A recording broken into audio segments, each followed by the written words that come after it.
Fáradtan ébredsz, végigvonszolod magad az egész napon, este pedig eldöntöd, hogy szükséged van egy pillanatra önmagadra. Gördíted a telefonod képernyőjét, vásárolsz valamit, valamilyen menekülőutat keresel, és néhány percig úgy tűnik, működik is. De másnap ugyanaz a súly van ott, pontosan ott, ahol hagytad. Ez azért történik, mert amit ma öngondoskodásnak nevezünk, soha nem arra lett kitalálva, hogy valóban regeneráljon bárkit is. Csak arra szolgált, hogy éppen annyira működőképes maradj, hogy tovább pöröghess ugyanabban a mókuskerékben. A japánok ezt teljesen másképp látták. Számukra az önmagunkról való gondoskodás nem a károk foltozgatása azután, hogy azok már bekövetkeztek. Ez valami olyasmi, ami minden reggelbe bele van szőve, olyan tökéletesen, hogy a kimerültség soha nem halmozódik fel. Az Edo korszakban egy Kenji nevű kézműves minden reggelt 7 egyszerű szokással kezdett, amelyek pontosan azt adták meg a testnek és az elmének, amire szükségük volt, még mielőtt a nap bármit is követelt volna tőle. Nem volt szamuráj, sem szerzetes. Egy egyszerű ember volt, aki agyagtálakat formázott. Napjainak minősége közvetlenül abból a 47 percből fakadt, amely minden reggel teljes egészében a felkészülésé volt. Ez az ő reggele. És a tiéd is lehet. Kenji története, Edo, Japán. Kenji Fazekas. Egy kis műhelye van egy szűk utcában a város keleti részén. Tálakat, csészéket és vizesedényeket készít. Egyszerű, jól kidolgozott tárgyakat. Az emberek több utcányi távolságról is eljönnek, csak hogy megvegyék a munkáit. Nem gazdag ember, nem harcos és nem is tudós. Egy átlagos, 40-es éveiben járó férfi, aki pirkadat előtt kell, és olyan jelenléttel éli végig a napot, amit a szomszédok is észrevesznek, még ha nem is tudják megmagyarázni. Miért? A reggele mindig ugyanúgy kezdődik. Nem automatikus szokásból, hanem megértésből. Első gyakorlat. Ablaknyitás. A szellőztetés, mint megújulás. Kenji még azelőtt ébred, hogy a fények megváltoznának. A szoba még sötét és mozdulatlan. Odabent az alvás levegője van. Nehéz, elhasznált, az egész éjszaka súlyát hordozza. Az első dolga, hogy kinyitja az ablakot. Nem teljesen, csak éppen annyira, amennyire kell. Beáramlik a friss reggeli levegő, az alvás levegője pedig távozni kezd. Megáll ott egy pillanatra, nem néz semmi különöset, csak lélegzik, érzi a változást. Ez az egyszerű gesztus messze túlmutat a szellőztetésen. A levegő minőségének japán fogalma évszázadokra nyúlik vissza, és összekapcsolódik a mindenben, még a belélegzett levegőben is, jelenlévő életerő ki eszméjével. Egy szoba állott levegője hordozza az éjszaka maradványait, az öntudatlanság felhalmozódott óráit. Az ablak kinyitása nem csak oxigén kérdése. Ez a nap kezdete valami újjal, ahelyett, hogy a tegnap maradványait cipelnénk tovább. Van valami a fizikain túlmutató is ebben a pillanatban. Az ablaknál állva, mielőtt a város végleg felébredne, mielőtt bármilyen elvárás befutna, létezik egy sajátos csend. Nem az alvás öntudatlan csendje, hanem egy éber és jelenlévő emberé, akitől még nem követeltek semmit. Kenji körülbelül 3 percig marad így. Aztán elkezdi. Neked ma. Mielőtt a telefonodhoz nyúlnál, mielőtt kávéznál, mielőtt bármit tennél, nyisd ki az ablakot. Állj mellette 2 percig. képernyőpörgetés nélkül, tervezgetés nélkül, csak a kinti levegőt beszívva, és hagyva, hogy az éjszaka levegője távozzon. Nem kerül semmibe, 2 percet vesz igénybe, és megváltoztatja a reggel kezdetének minőségét. Valami olyasmit, amit nehéz elmagyarázni, amíg a gyakorlatban meg nem érzed. A friss levegővel kezdődő nap más, mint az, amelyik a tegnap légkörében indul. Második gyakorlat. A reggeli víz rituáléja, belső megtisztulás a nap kezdete előtt. Az ablak után Kenji a vizesedényhez megy, amelyet előző este készített elő. Szobahőmérsékletű víz, amelyet a kútból merített, és hagyták 1 napig pihenni. Lassan megiszik egy pohárral, állva, nem sietve a következő dologhoz. A japán tradícióban a víznek mindig nagyobb jelentősége volt az egyszerű hidratálásnál. A vízzel való megtisztulás gondolata átszövi az egész japán kultúrát. A szertartásos tisztasági rituáléktól kezdve a hétköznapi gesztusig. Vizet inni, mielőtt bármi más a szervezetbe kerülne. 8 óra alvás után a test dehidratált. Az emésztőrendszer nyugalmi állapotban van. A kiválasztó szervek egész éjjel dolgoztak, aktiválásra és tisztításra van szükségük. A vízivás a rögtön ébredés után pontosan azt adja a testnek, amire abban a pillanatban a leginkább szüksége van. De ebben több van a fiziológiánál. Lassan állva jelenlétben inni a nap valódi kezdete előtt önmagában is a szándék apró gesztusa. Nem élvezetből vagy stimuláció miatt fogyasztasz valamit. Egyszerűen megadod a testednek, amire szüksége van, mielőtt bármit is kérnél tőle cserébe. Kenji kiüríti a poharát és félreteszi. Még nem gondol a munkára, nem nézi át a napi feladatokat. Egyelőre ő csak egy test, amely éppen most ébredt fel, és megkapja, amire az induláshoz szüksége van. Neked ma, a kávé előtt, a telefon előtt, bármi előtt, egy pohár víz, ha lehet szobahőmérsékletű, ha nincs más, hideg. Állva idd meg, képernyőpörgetés nélkül, tervezgetés nélkül, csak így áll. A kávé eljön majd. A telefon eljön majd. A követelések eljönnek majd. De először adj vizet a testednek. Egész éjjel erre várt. Harmadik gyakorlat. A reggeli fény. A test összehangolása a természetes világgal. Kenji kilép a házból. Nem hosszú időre, csak 5 percre. A műhely mögötti kis udvaron marad, miközben a fény változni kezd. Az ég, amely sötét volt, szürkévé válik, majd a hajnal halvány narancssárgájába fordul. Nem néz közvetlenül a napba, csak a változó fényben marad, arcával kelet felé, lassan lélegezve.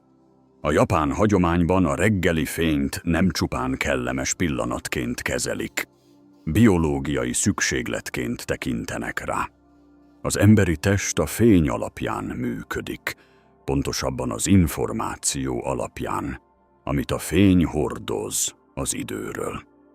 A cirkadián ritmust, a belső órát, amely irányítja, mikor érzed magad ébernek vagy fáradtnak, mikor emelkedik vagy süllyed a hőmérsékleted, mikor állnak be a hormonjaid. Minden nap a szembejutó fény szabályozza.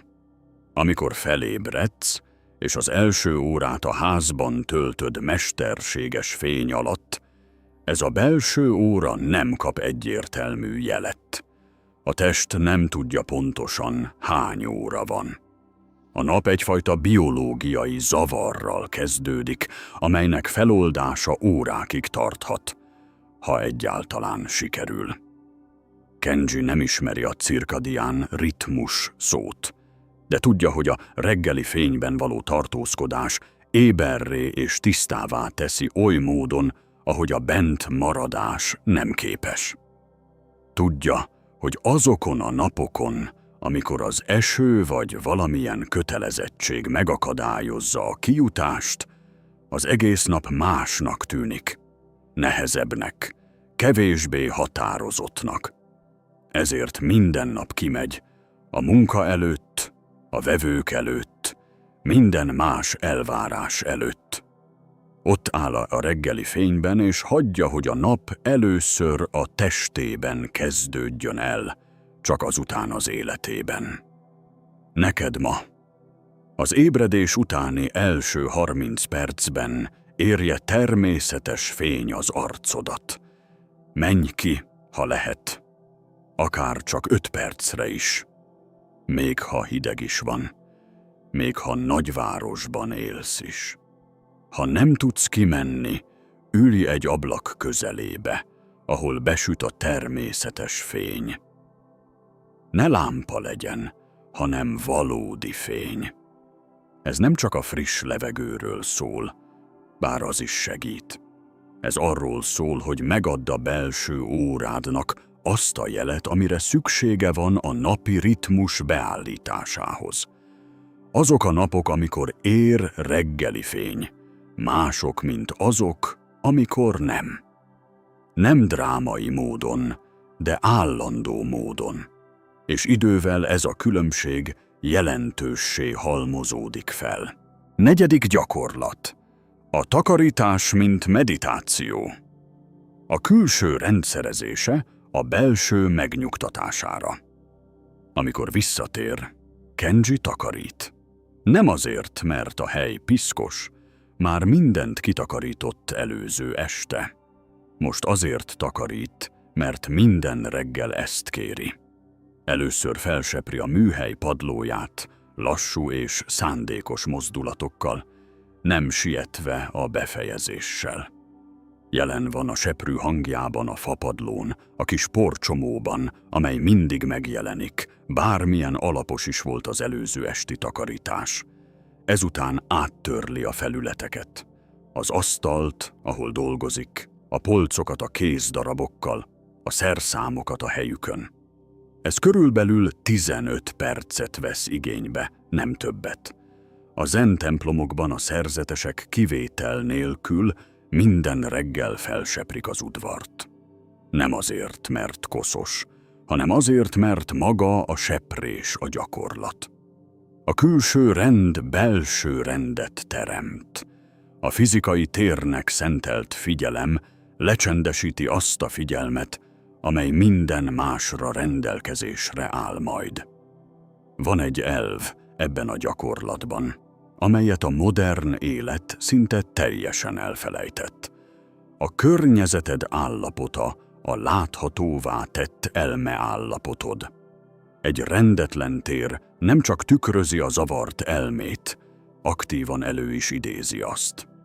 Minden helytelenül tárolt tárgy egy apró követelés a figyelmet felé. Minden rendezetlen felület egy alacsony intenzitású jel az idegrendszerednek, amely azt súgja, hogy még van tennivalód. Szorozd meg ezt 100 szétszórt tárggyal egy rendezetlen környezetben, és az eredmény egy olyan elme, amely nem tud megnyugodni. Kenji megfordítja ezt a logikát. Amikor befejezi a reggeli takarítást, a műhely pontosan olyan, amilyennek lennie kell. Minden felület rendben, minden szerszám a helyén, a padló tiszta, a levegő könnyű. Most már a csendből indíthatja a munkát, nem a káoszból. A külső rend belső rendet szült, nem metaforaként, hanem a térben lakó elme működésére gyakorolt valódi hatásként. A szerzetesek nem üres rituáléként seperték a templomaikat. A tiszta gondolkodás feltételeit építették ki. Nem lehet tisztán gondolkodni a rendetlenség közepette. Az elme tükrözi a környezetet. Ha világosságot akarsz a munkádban, először rendet kell teremtened ott, ahol a munka zajlik. Neked ma 15 perc minden reggel, a munka előtt, mielőtt leülnél az asztalhoz vagy kinyitnád a számítógépet. Vesd be az ágyat, takarítsd le a konyhapultot, rendszerezd az asztalt, seperj fel, vagy porszívózz ki egy szobát. Ez nem nagy takarítás, hanem napi karbantartás. Ugyanazok a felületek, ugyanaz a rend, minden reggel. Ez nem a tisztaságról szól önmagában. Ez arról szól, hogy a napi munkát egy rendezett környezetből kezd, amely támogatja, ahelyett, hogy aláásná, azt a figyelmet, amelyre később szükséged lesz. A takarításba fektetett 15 perc többszörösen térül meg a nap hátralévő részében, a fókuszod minőségében. Kenji a reggel felénél jár, és még nem nyúlt a munkához. Minden, amit eddig tett, felkészülés volt. Nem azért, hogy többet termeljen, hanem hogy jelenlevőbb legyen. 5. gyakorlat. Mozgás erőfeszítés nélkül. A test gyengéd ébresztése, mielőtt bármit követelnénk tőle. A takarítás után Kenji ismét kimegy, ezúttal a műhely melletti kis nyitott térbe. Lágy mozdulatsorokat végez, nyakkörzés, vállkörzés, oldalsó hajlítások, csípőkörzés, enyhe térthajlítások, bokakörzés. Az egész sorozat körülbelül 5 perc. A mozdulatok lassúak és tudatosak. Ez nem edzés, nem tréning, ez egyszerűen mozgás. Ez a felismerés messze megelőzött minden formális gimnasztikai programot. A japán harcművészeti hagyományban és az átlag emberek mindennapi életében mindig is jelen volt az a megértés, hogy a test egy olyan rendszer, amelyet fokozatosan kell felébreszteni, nem pedig hirtelen aktivitásra kényszeríteni. Alvás után a test nem áll készen a követelményekre. Az ízületek merevek. Az őket kenő folyadék megülepedett az éjszaka folyamán. Az izmok órákon át összehúzódtak a korlátozott mozgás miatt.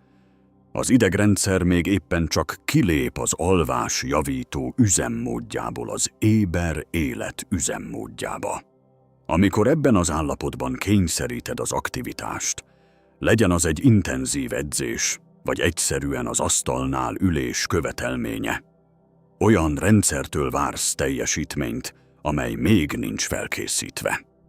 Kenji minden fő ízületet gyengéden megmozgat, nem nyújtás céljából, hanem hogy felébressze, keringtesse őket, emlékeztesse a testet, hogy ő egy élő rendszer, amelyet hamarosan mozgásra kérnek. 5 perc, izzadtság és erőfeszítés nélkül csak a test gyengéd meghívása az indulásra. Neked ma, mielőtt leülnél az asztalhoz, mielőtt elkezdenéd a munkát, mielőtt jönnének a napi elvárások, 5 perc gyengéd mozgás minden fő ízületben. Nyak, vállak, gerinc, csípő, térdek, bokák, lassú körzések, erőltetés és fájdalom nélkül. Ez nem edzés, ez felkészülés. A gyengéden felébresztett test másképp működik, mint az, amelyet álló helyzetből taszítottak az aktivitásba. Azonnal érezni fogod a különbséget. És a hetek során ennek a napi felkészülésnek a halmozott hatása megváltoztatja, hogyan érzi magát a tested egész nap. 6. gyakorlat. Csend a nap előtt. A 2 perc, amely megváltoztat mindent, ami utána jön. Mielőtt elkezdené a munkát, Kenji leül. Nem meditál semmilyen formális értelemben. Csak leül a műhely padlójára, szemben az ablakkal, ahol beárad a a reggeli fény, és csendben marad. 2 percig, talán 3-ig. Feladat nélkül, terv nélkül, anélkül, hogy átgondolná, mit követel majd a nap. Csak ül, lélegzik, jelen van. A japán harcművészetekben ezt a belső csendet minden edzés előtt gyakorolják. A zen templomokban ez az átmenet a reggeli tevékenységek és a napi munka között. Ez a tudatos szünet, amely elválasztja azt, ami már volt, attól, ami most kezdődik. A cél nem a relaxáció, és nem is a meditáció a maga teljességében. Ez az a specifikus gyakorlat, hogy megérkezzünk a jelen pillanatba, mielőtt cselekednünk kellene benne. A legtöbb ember úgy kezd dolgozni, hogy az elméje még máshol jár. Egy álom töredékeiben, az előző esti beszélgetésben, vagy már valami olyat vetít előre, ami később fog történni. A test az asztalnál van, de az elme még nem érkezett meg. És az ilyen szétszórt állapotban végzett munka minősége más, mint a valódi jelenlétből fakadó munkáé. Nem feltétlenül rosszabb az eredménye, de más a minősége. Fárasztóbb, kevésbé kapcsolódik, reaktívabb minden megszakításra, és kevésbé képes fenntartani azt a mély figyelmet, amit a jó munka igényel. Ez a szünet a megérkezés.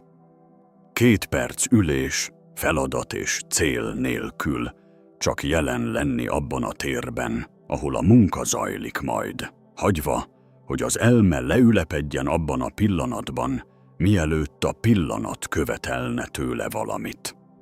Gondolj erre úgy, mint a reggel és a nap közötti térre. A reggel a felkészülés volt. A nap hamarosan kezdődik. Ez a szünet a küszöb a 2 között. A tudatos intervallum, amely elválasztja a múltat a jövőtől. Enélkül a reggel és a munka összefolyik, és egyik sem lesz teljes. Ezzel a szünettel van egy tiszta vonal. A reggel véget ért, a munka most kezdődik. Kenji ül. A fény bejön az ablakon. Az utca zajai jönnek és mennek. A műhely rendben van. A test éber.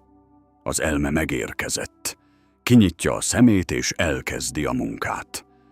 Neked ma, mielőtt kinyitnád a számítógépet, az első feladat előtt, mielőtt a nap valóban elkezdődne, ülj 2 percet csendben. Formális meditáció nélkül, tervezés nélkül, felülvizsgálat nélkül.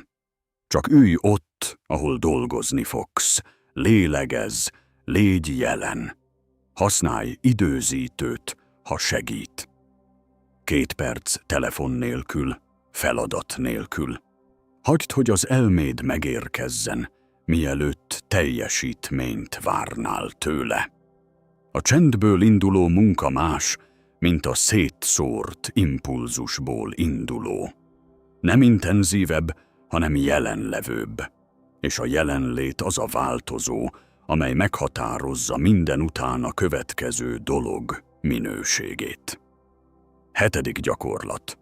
Hála az első étkezés előtt, befogadni azt, ami fenntart téged. Miközben Kenji végigment ezeken a gyakorlatokon, a felesége elkészítette a reggeli ételt, rist, miszolevest, pácolt zöldségeket. Egyszerű étel, a legtöbb napon ugyanaz. Mielőtt enni kezdene, Kenji megáll. Nem imádkozik, nem végez bonyolult rituálét. Csak megáll egy pillanatra, mielőtt az evéshez kezdene. Itadakimasu. Alázattal elfogadom. Ez talán a leginkább félreértett a 7 gyakorlat közül, éppen azért, mert a legkisebbnek tűnik. Egy szünetevés előtt néhány másodperc. Mit változtathatna ez meg? Valójában szinte mindent. Ez a szünet a nap első étkezése előtt nem a látványos háláról szól, és nem is vallásos jellegű. Arról a specifikus változásról szól, ahogyan befogadod azt, ami fenntartja az életedet. A legtöbb ember automatikusan eszi az első étkezését, képernyőt pörgetve, a mosogatónál állva vagy úton egy megbeszélésre. Az étel minden figyelem nélkül kerül a testbe. A táplálás felismerés nélkül történik. Az étkezés csupán elfogyasztott üzemanyaggá válik, nem befogadott étellé. Ez a szünet megszakítja ezt az automatikus fogyasztást. Még ha csak 3 másodpercig tart is csendben, megteremti a felismerés pillanatát. Ez az étel valahol megtermett, valaki elkészítette, ebből lesz az energiám, a gondolataim, a mozgásom a nap folyamán. Valami olyat fogadok be, ami fenntartja az életemet. Ebben a felismerésben valami átalakul. Az idegrendszer kissé megnyugszik. Az emésztőrendszer, amely nyugalmi állapotban jobban működik, mint sietségben és stresszben, megkapja a jelet, hogy úgy működhet, ahogy azt tervezték. De a fiziológián túl van valami egyszerűbb is. A nap, amely az első étkezés előtti felismerés pillanatával kezdődik, más, mint az, amely figyelem nélkül elfogyasztott étellel indul. Valami megváltozik a reggel minőségében. Szándékosabbá, jelenlevőbbé válik, mintha a táplálék tudatos befogadása megadná az alaphangot ahhoz, hogyan fogadjuk be a nap hátra lévő részét. Kenji évtizedek óta szinte ugyanazt a reggelit eszi. Rist, miszolevest, pácolt zöldségeket. Egyszerű, jól elkészített étel. És soha nem evett automatikusan. Minden reggel ugyanaz a szünet, ugyanaz a felismerés, ugyanaz a befogadó gesztus. Nem gondol erre spirituális gyakorlatként. Ez egyszerűen így működik az ő világában. Neked ma a nap első étkezése előtt állj meg.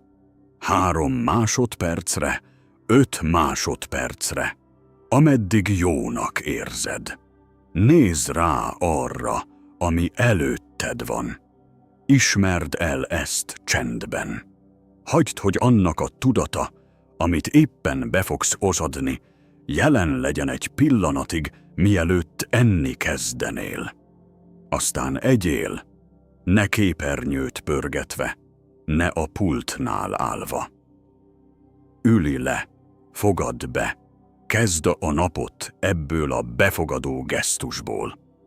Ez a legegyszerűbb a 7 gyakorlat közül, és gyakran ez váltja ki a leggyorsabb és legészrevehetőbb változást a reggel hangulatában. Hogyan nézett ki a gyakorlatban, Kenji reggele rakjuk össze az egészet. Kenji pirkadat előtt ébred. A teljes idő az ébredéstől a munka megkezdéséig körülbelül 47 perc. 5 perc a nyitott ablaknál, beszívva a reggeli levegőt. Egy pohár víz lassan, állva megiva. 10 perc kint a reggeli fényben. 15 perc a műhely kitakarításával. 5 perc gyengéd mozgás az összes ízületben. 2 perc csendben ülve a munka megkezdése előtt. 10 perc a reggeli elfogyasztása jelenlétben. 47 perc. Ebből semmi sem volt edzés a szó modern értelmében. Semmi sem volt formális meditáció.